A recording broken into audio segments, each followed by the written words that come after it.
Teal dear, Onision doesn't understand women against feminism. He also doesn't understand universal suffrage, divorce law, or pretty much anything. But are we really surprised? I'm certainly not. This is going to be another one of those videos where it's about 90% me just talking and explaining why this guy is absolutely fucking retarded. And then the remaining 10% of the video is going to be divvied up more or less equally between me just sighing and facepalming, and then his nonsensical rambling. So with all that said and done, let's go!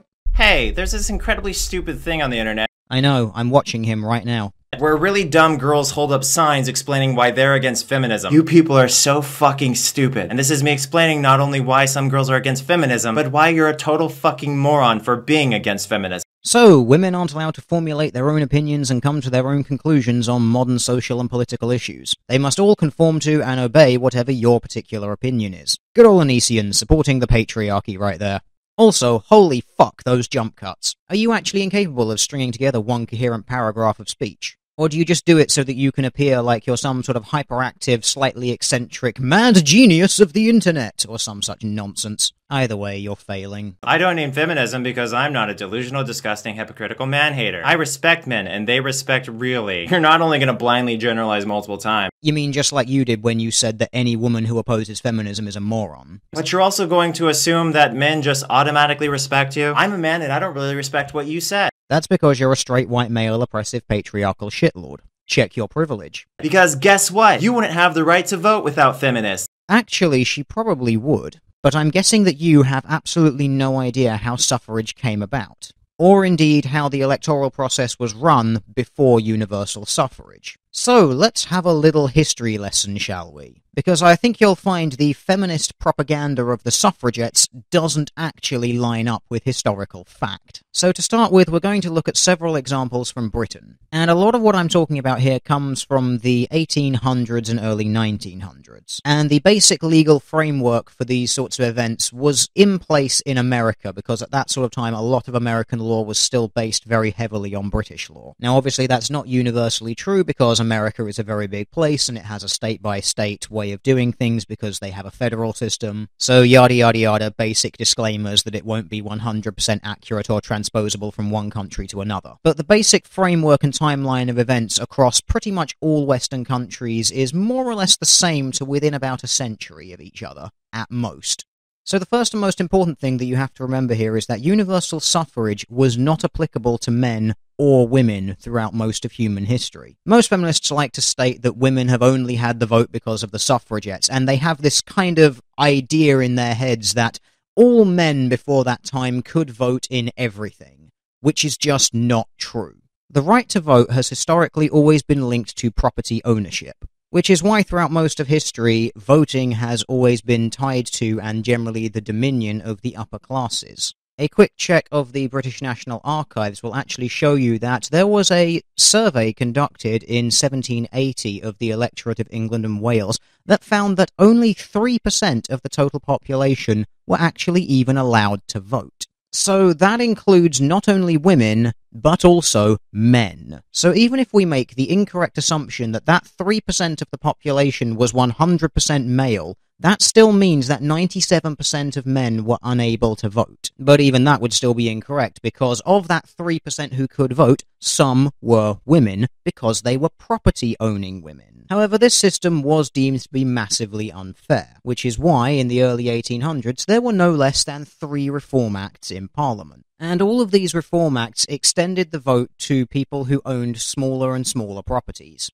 However, this is an important time to mention that the Act only gave the vote to men who occupied property with an annual value of £10 or greater, which would still exclude 6 out of 7 male adults. However, in this same century, we have written evidence of women voting, the earliest record of which is from 1843. And what makes it especially interesting is that not all of these women are from genteel or upper-class status, which is why you will find female paupers voting in this election. But what is even more interesting is you will notice that the wealthiest female land and property owner here was actually able to cast 4 votes, which is 4 votes more than the majority of the male population had. You know, considering the majority of the male population weren't allowed to vote at all. So this notion that women were not able to vote at all before feminism, total bullshit. Historical records prove you wrong. Voting was done by rich people who owned a shitload of property, be they male or female. And before the Americans out there feel left out, I'd like to point out that women in your country have actually had technically the right to vote since long before the European institution of voting and democracy came to your country. But even after that time, there are historical records from the 1600s of women voting. And guess why they got the vote? That's right, because they were wealthy property owners. And all of this is long before the advent of feminism, or even the concept of universal suffrage. Anyway, I think I've gone on long enough here, and we can quite safely say that Onision has no idea what the fuck he is talking about on this issue.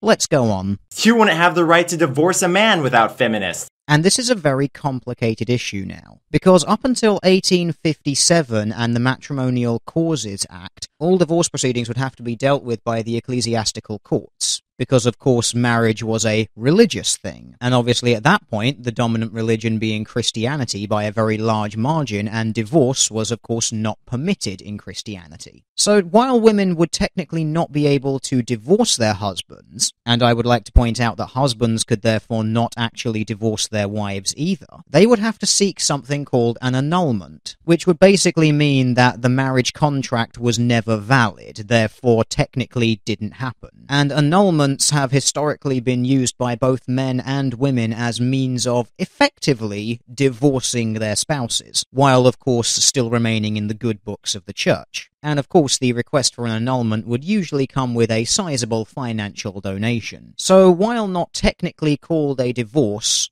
women still had the right to divorce their husbands. They would simply have to annul the marriage instead of divorcing. And this is why the Matrimonial Causes Act of 1857 is important, because it moves marriage away from being the jurisdiction of the ecclesiarchy to being within the domain of the civil court system, which is why divorce then became a thing that people could get, because it was a civil thing and no longer a religious thing. So as we can see, long before the advent of feminism, women could divorce, or more correctly, annul their marriages to their husbands, and vice versa. So once again, Onision has no idea what the fuck he is talking about, unsurprisingly. You wouldn't have anything near equal pay as men without feminists. I actually agree that feminism did a good job with this. They highlighted that, in fact, in some circumstances, 50 years ago, that women could in fact be paid at different rates to men. But considering that it is nearly 50 years, and in fact in some cases over 50 years since that goal has been achieved, maybe stop resting so heavily on those laurels, because that battle was won long before third and fourth wave feminists were even born. And if you didn't notice, the sorts of women who are against feminism now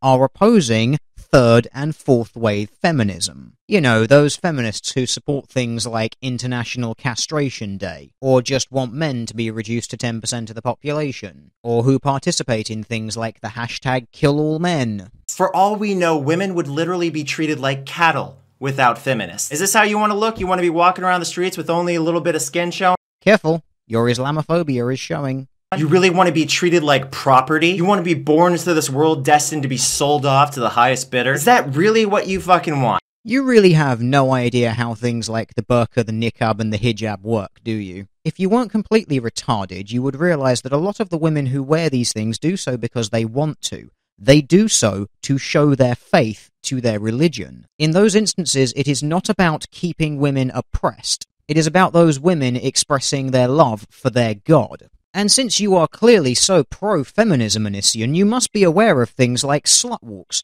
You know, those events run by feminists where they encourage people to not judge women by how they dress.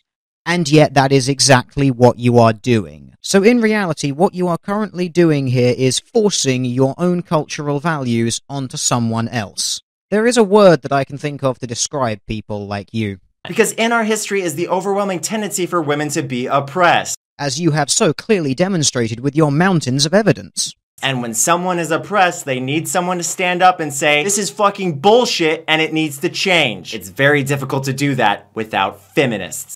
Now, you've made a very interesting point there, and I don't think you intended to.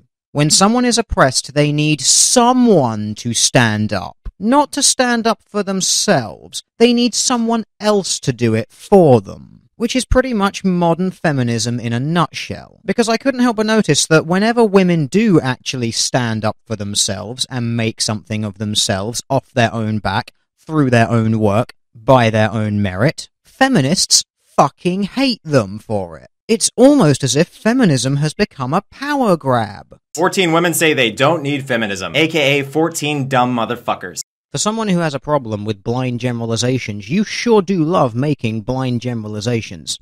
I don't need feminism because I respect all humans, not just one gender. It's not about females being better than men. It's about women having the same rights as males. How does that not register in your brain? But that's not really the focus of modern-day feminism, is it? I'm starting to think that modern feminism is in fact about lowering the bar for all women, because so many of these modern feminists just seem to be these fat, frumpy, below-average, under-intelligent, under-educated, generally talentless hacks, who have been told all their life that because they have a cabinet full of participation ribbons and a worthless degree in something stupid like gender studies, or media studies, or communications, that they are special, and they are important, and that this is something that they have been told since they were children. And as a result, when they grow up and realize that they are fat, frumpy, underintelligent, undereducated, and below average, they get angry. And they start stomping their feet and wailing and screaming about how it's all society's fault and everyone should change to suit them. Which is why whenever they're confronted with women who actually are strong, intelligent,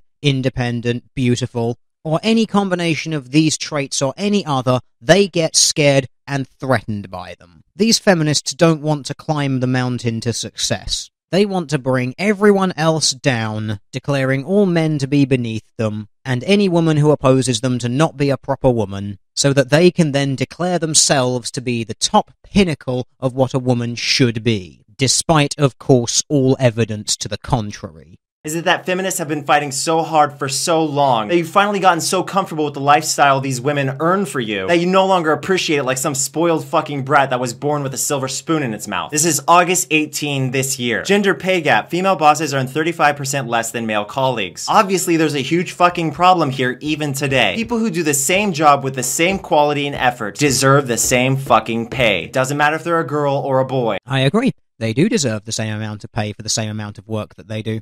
But let's actually read your headline, shall we? Female bosses earn 35% less than male colleagues. Well, female bosses of what? And what are their colleagues doing? This article just smacks of cherry-picked statistics. It's almost like you Google searched "women are paid less than men" and just clicked the first article with a headline that agreed with you. But just for fun, I will be including in the box below this video 2 links to independent academic reports on the supposed gender wage gap. One from America and one for Europe. And both conclude there is no such thing as a wage gap.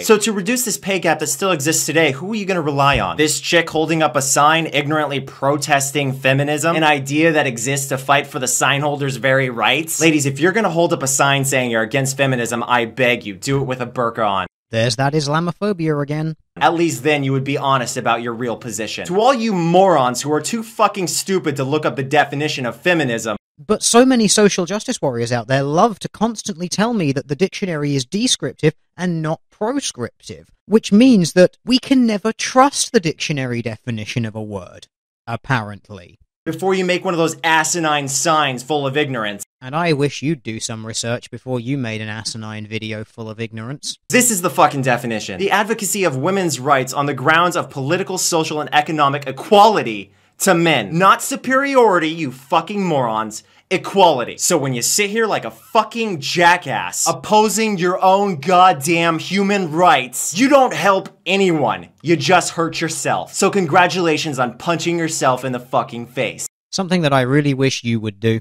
This whole anti-feminism movement is for complete fucking idiots. You don't bite the hand that feeds you. So many women simply don't understand how life was before feminism. I seriously have a hard time believing society today. We're acting like a bunch of fucking spoiled teenagers. Which is hilarious considering that is basically the entirety of your online persona. Your entire YouTube character is basically, look at me, I'm the spoiled teenage brat who never grew up, despite the fact that you are a man in his early 30s. And it doesn't exactly take a long time nor a genius to find examples of this, which is why you do shit like this.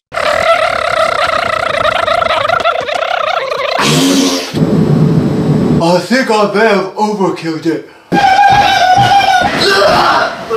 Now to make a bed that fits my maturity.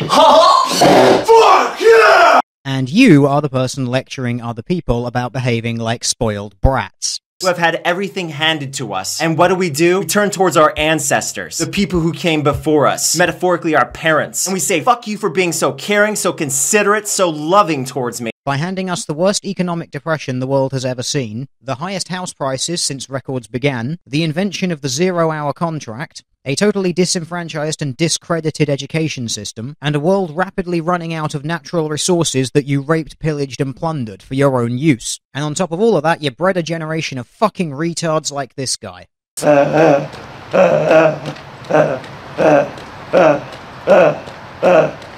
So I ask you this, if you are going to be so goddamn stupid as to oppose your own gender's equality to the other gender, do not vote ever again, because without feminists you wouldn't have the right to vote. You oppose them, that would be hypocritical for you to vote.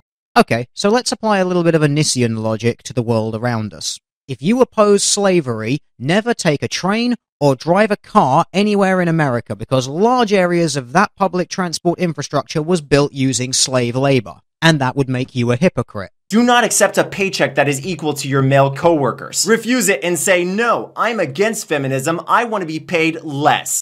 If you don't support Nazism, never take a break in the cafeteria of your workplace, nor ever take a paid holiday from your place of work. Because Nazi Germany was the first country in the world to make it a mandatory legal requirement for places of work to have a cafeteria for their workers, and also the first country to legislate mandatory paid holiday time. Can you see why this logic doesn't work yet? No, of course you can't. No, in this crazy, bonkers, anti-feminist, fucktard world, you're some kind of inferior creature who only exists to serve rather than live as their own independent entity. So why are some girls against feminism? Because they're fucking stupid and they have no idea what it was like before feminism. And as we've just shown, you have no idea what the world was like before feminism either. And I think we've also shown you have no idea about, well, anything. Maybe you should just stick to what you're good at.